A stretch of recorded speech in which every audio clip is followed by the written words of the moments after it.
El doctor Bernardo Klicksberg es padre de la gerencia social, gran maestro de la Universidad de Buenos Aires y autoridad internacional en pobreza.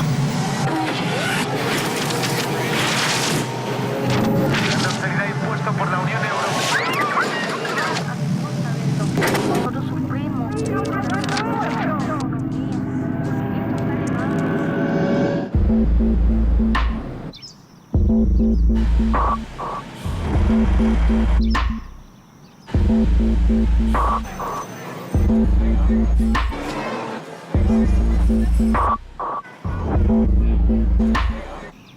¿Sabía usted que la gente cuando fuma, cuando ingiere alimentos no saludables, está autocondenándose a una vida más corta y a enfermedad? Dos de las principales causas de muerte y de enfermedad en el mundo son el cigarrillo y la obesidad. Desgraciadamente, el cigarrillo y la obesidad se llevan a muchísima gente mucho antes de lo que podrían disfrutar de la vida. El cigarrillo es el causante de 40 enfermedades mortales en el mundo. Y la obesidad va aparejada junto con la diabetes, con enfermedades circulatorias y tiene un peso cada vez mayor. La llaman las nuevas epidemias del siglo XXI. ¿Y por qué la gente fuma sabiendo lo que le puede suceder al fumar? Porque se lo han vendido.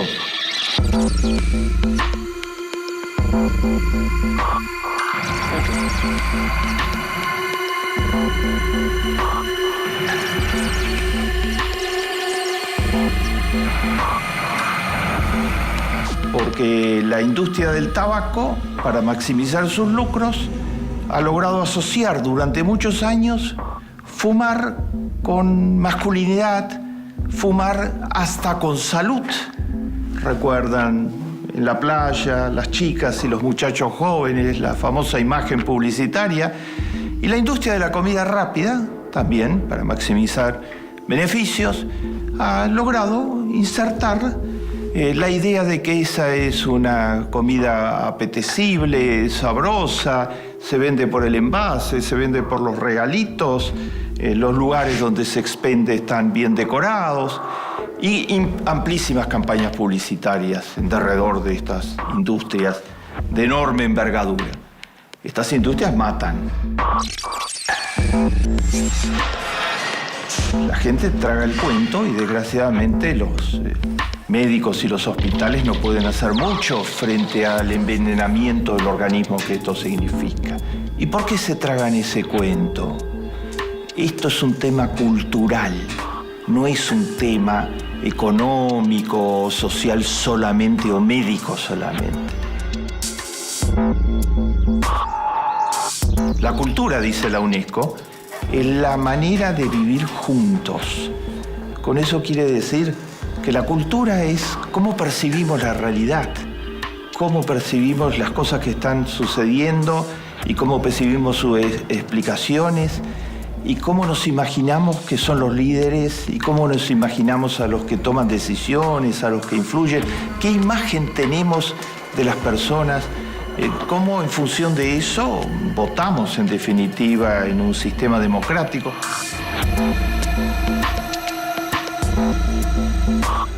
La cultura son todas esas percepciones, actitudes, información, niveles de conocimiento, es la propaganda que se hace sobre los temas. Todo eso forma parte de la cultura.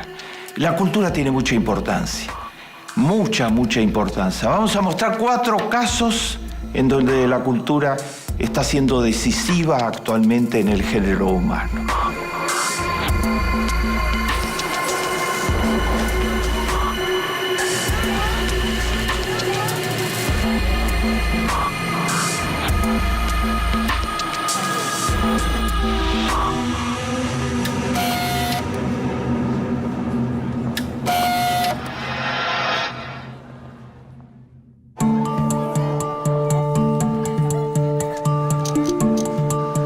El primer caso, la crisis económica mundial actual.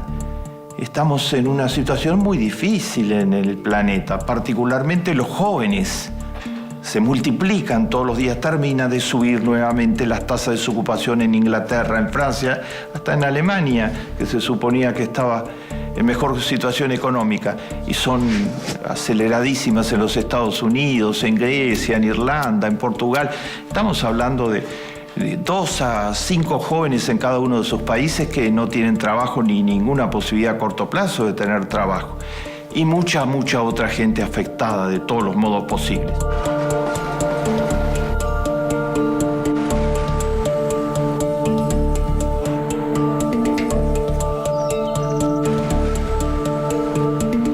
Hay un relato sobre eso en la cultura que dice que la causa principal ha sido el despilfarro, la falta de ahorro, y que eso ha llevado al déficit, y que la manera de combatir eso es el ahorro público en gran escala, bajar el déficit, y que eso traería crecimiento.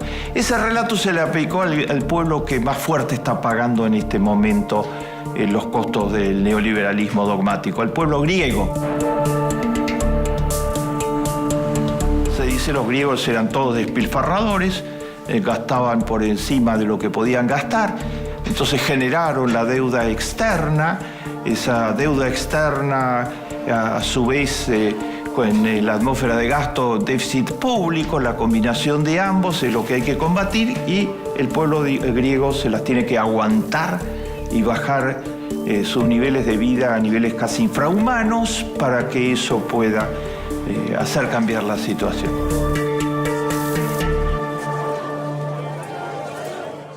Es un relato sobre la realidad, es parte de la cultura de algún sector del pueblo griego que aceptó ese relato, y de sectores del género humano que aceptaron el relato de que el pueblo griego es el culpable de lo que le está pasando. Pero hay otro relato, el relato, por ejemplo, que están desarrollando permanentemente premios Nobel de Economía como Joseph Stiglitz, como Amartya Sen, como Paul Krugman. Es el que estamos tratando de entregar con evidencia científica permanente en nuestro análisis. Ese relato dice que esto es un cuento, que no fue así, que Grecia es un país muy débil en una Europa donde hay varias potencias, y que el modo de funcionamiento de la eurozona es en perjuicio de los países débiles. Entonces a los países débiles les fue cada vez peor económicamente, se endeudaron, y los acreedores les cobran tasas usurarias cada vez más fuertes. En Estados Unidos la tasa de interés es menor al 1%, a Grecia le cobran el 9, el 10, actualmente el 13%. Ningún país del mundo podría soportar una deuda externa de esa magnitud con esas tasas de interés, y que lo que se le está recetando lo va a terminar de hundir, y los últimos años se estuvo hundiendo la economía. Grecia cayó un 11% desde que está aplicando la receta de la austeridad extrema y de desarmar el Estado y de bajar el nivel de vida de la población, destruyendo el mercado interno y los consumidores.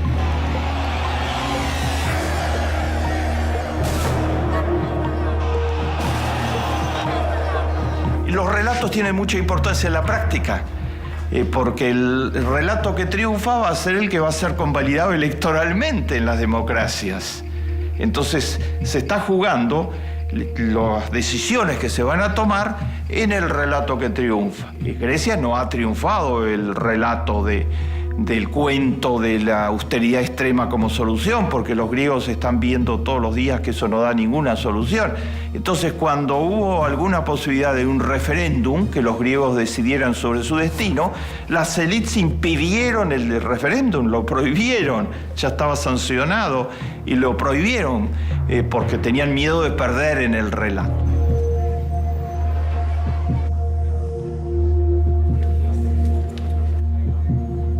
Esta pelea se da en la cultura permanentemente, la pelea entre relatos. Es crucial en los Estados Unidos el relato de los indignados de Wall Street, diciendo la culpa la tiene el 1% más rico, y si el país tiene un déficit público, se debe en una tercera parte a los impuestos que dejó de cobrar Bush al 1% más rico. Ese relato está progresando y entonces van ganando de nuevo espacio las posiciones que dicen que tiene que haber mucha más equidad en la economía. El relato en la cultura es decisivo.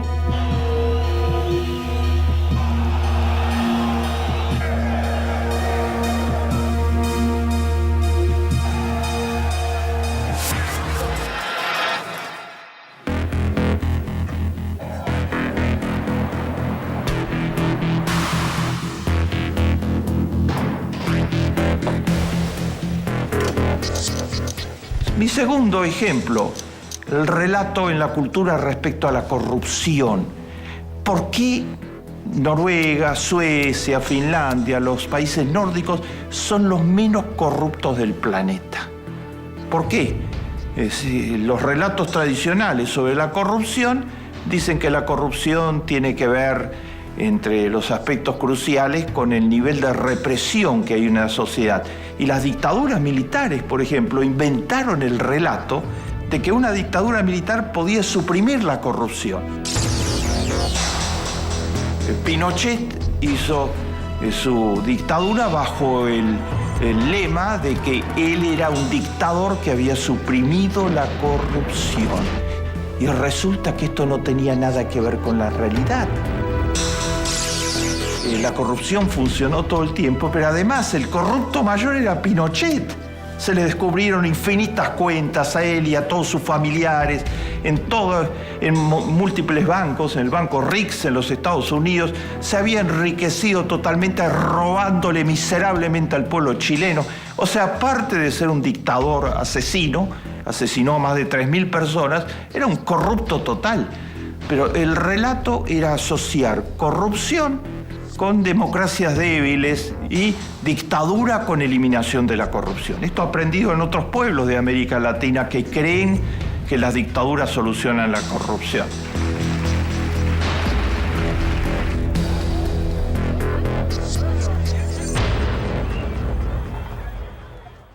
Los países nórdicos no tienen corrupción, no tienen dictadura, son gobiernos absolutamente de las democracias más activas que existen en el planeta. Ni siquiera tienen policía, la policía es muy reducida porque no tienen delitos. Y entonces, ¿por qué no tienen corrupción? Por la cultura, porque en esos países un corrupto es mal visto por toda la sociedad. Porque la sociedad tiene en su cultura anticuerpos contra la corrupción. Un corrupto sería expulsado de los clubes a los que pertenece. Sería radiado y marginado por su propia familia. Toda la sociedad lo sancionaría. Sería un paria. En la Argentina de los 90, como se corrompía desde el poder, en la Argentina de Menem, los corruptos se transformaron casi en un sector aplaudido por una parte de la sociedad. Se enriquecían en poco tiempo, lo hacían hábilmente, guardando las apariencias, y eso era ser un vivo, no un corrupto, sino ser un vivo. En Noruega, en Suecia, en Dinamarca o en Finlandia, alguien que hace las cosas que hicieron en la Argentina en los 90, ministros, altos dignatarios, según todas las acusaciones que hay en los tribunales, el presidente de aquel entonces, etcétera, serían expulsados de la sociedad. Además de las sanciones legales, tendrían todo tipo de sanciones morales, porque en la cultura hay fuerte la idea de que la corrupción es contra el género humano, contra la moral.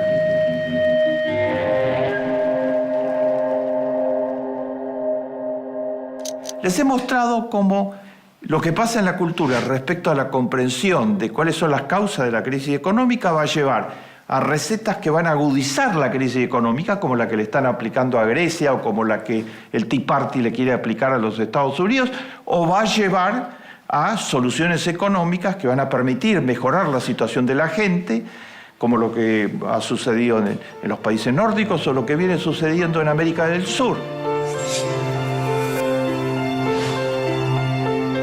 Les he mostrado en segundo lugar otro caso distinto, cómo la corrupción se puede asociar con poderes fuertes que eliminen la corrupción, y normalmente las dictaduras todas han sido corruptas, porque concentrar todo el poder en un grupo que no fue elegido por nadie, además, es crear todas las condiciones para que la corrupción florezca. O la corrupción puede ser combatida desde la ley, hay que combatirla siempre desde la ley, pero desde la educación, desde la cultura, creando anticuerpos.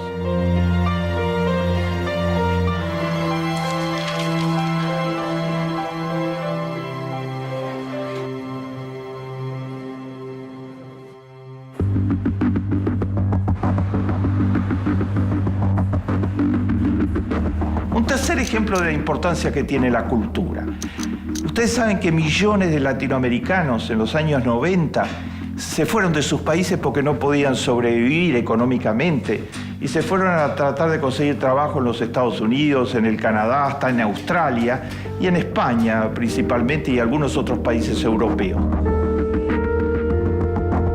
Se fueron, trabajan allá, lo hacen en condiciones muy difíciles, ahora la crisis las ha puesto mucho más difíciles todavía, y normalmente trabajan, está medido, trabajan en 2 o 3 trabajos, en los peores trabajos, donde nadie quiere trabajar. Allí están los ecuatorianos, los dominicanos, los guatemaltecos, los salvadoreños, los hondureños, trabajando en las cocinas de los restaurantes en los Estados Unidos, en las obras de construcción como albañiles, limpiando las oficinas.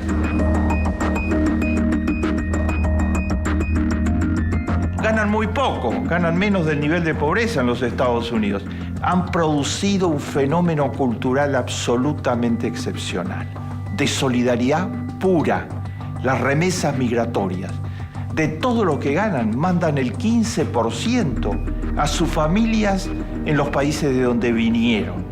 No tienen nada y se sacan de la boca y le mandan a los hijos, a las madres, a los tíos, a los pequeños pueblitos de donde vinieron, de Honduras, de Guatemala. Y todo eso junto ha sido el mayor ingreso de capitales que ha tenido América Latina en los últimos 20 años. Mandan 8 veces por año envíos de 250 a 300 dólares 8 veces por año. Todo eso sumado llegó a ser, hasta antes de la crisis, hasta 2 o 3 años atrás, 60.000 millones de dólares por año. Es la segunda fuente de ingreso de México. Después del petróleo, vienen los inmigrantes pobres en los Estados Unidos le mandan a México.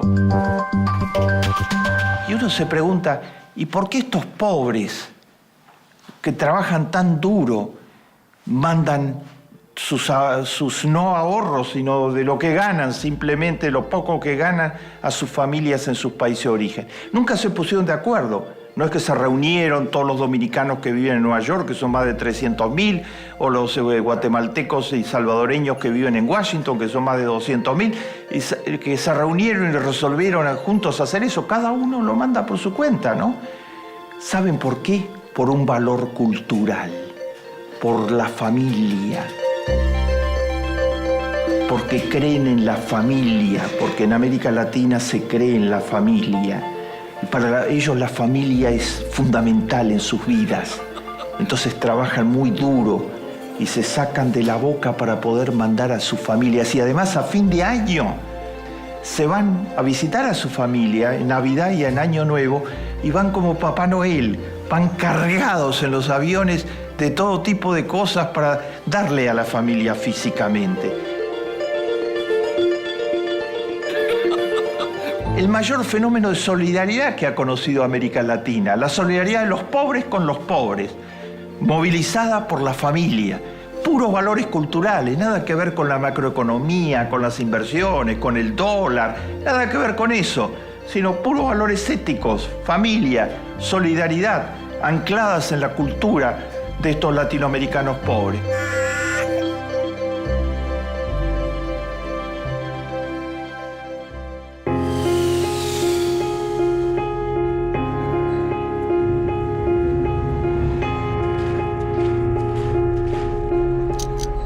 Mi último ejemplo.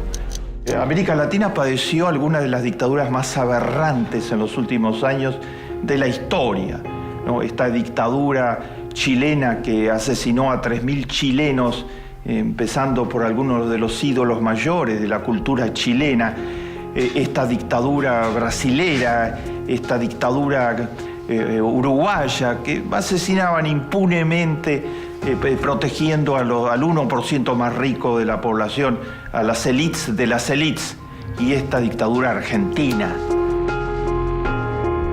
Lo que sucedió en la Argentina no tiene otro nombre, no se puede parangonar solamente al genocidio de los nazis. Y fueron los nazis, porque en definitiva la ideología de los altos mandos argentinos surgió de las doctrinas nazis. Asesinaron a 30.000 chicos y muchachas jóvenes, en su inmensa mayoría, haciendo además distingos raciales.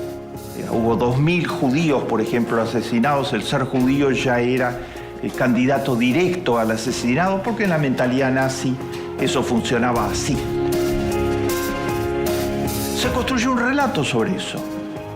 Un relato que lo legitimaba, que una parte de la población, cada vez que le hablaban de los asesinatos, que muy pocos medios argentinos informaron en la marcha misma de la situación, cada vez que se hablaba de los desaparecidos, decían, sí, los desaparecieron, por algo será. El relato que sugería que había una culpabilidad, y fuere cual fuere la culpabilidad. ¿En qué tribunales juzgaron a los 30.000 asesinados? ¿Quién le dio el derecho a alguien a decidir sobre la vida y la muerte del otro y a apoderarse de los bebés y a robar todas las atrocidades todas juntas? Nadie describió mejor que Ernesto Sábato, cuando presidió la comisión de Nunca Más del informe sobre las atrocidades de la dictadura, y cuando le preguntaban, Ernesto Sábato decía, ¿qué sintió siendo el presidente de esa comisión y siendo amenazado de muerte casi todos los días que fue presidente de esa comisión? Sentí que cada vez que escuchaba los testimonios de los familiares de los desaparecidos, yo entraba en el infierno, porque eso fue el infierno lo que creó la dictadura militar. El relato justificativo del infierno, cómo se pudo desarrollar el Mundial de Fútbol en la Argentina teniendo al lado los gritos de tortura y de asesinato y una parte de la población ser absolutamente indiferente, porque se tragaba el relato.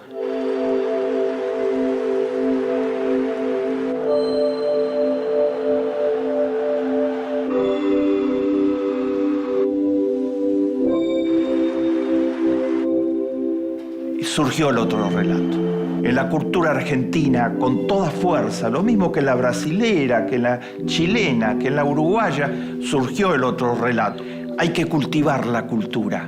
La cultura no llueve, tiene que haber políticas culturales. No es casual que las dictaduras y que los sistemas en donde gobierna el 1% marginan a la cultura. No invierten ni en cine de jóvenes, ni en televisión educativa, ni en teatro, ni en literatura. Reducen las cifras de la inversión cultural al mínimo. En los 4 países que mencionó, hoy la cultura tiene un presupuesto real, importante. Está floreciendo el cine independiente, está floreciendo espacios educativos. El canal Educar a la cabeza de ellos es un ejemplo, es una referencia mundial. Actualmente está floreciendo el teatro, la literatura, hay apoyo a la cultura. A una democracia real le importa la cultura, y la cultura es el gran motor de una democracia real. La cultura es fundamental y hay una lucha para relegar la cultura o para vender versiones al interior de la cultura que favorezcan a los mayores intereses. Las políticas de los 90 cambiaron en todos los países que mencioné, pero los cambios en la cultura son mucho más lentos. Hay que dar la pelea en el campo de la cultura. Hay una pelea entre los relatos. Está el relato del 1% y está el relato de las mayorías populares. Las mayorías populares tienen la verdad en la historia, porque son los que sufren la historia.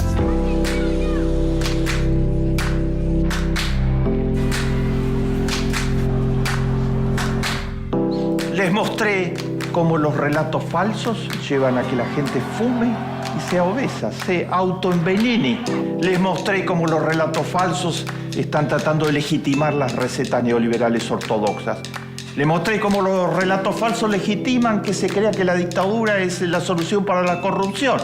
Les mostré cómo la solidaridad entre los pobres, desde valores culturales, con la familia como valor básico, causó la mayor ola de solidaridad que tuvo América Latina para los pobres en los últimos 30 años.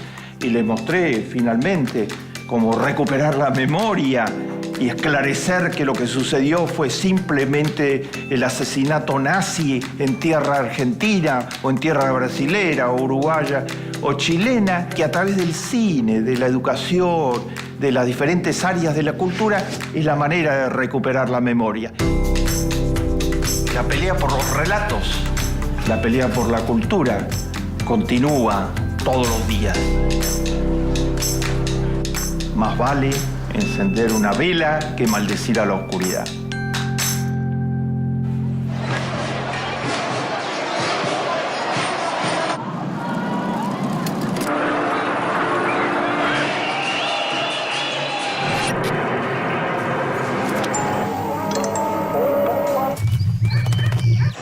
Millones de personas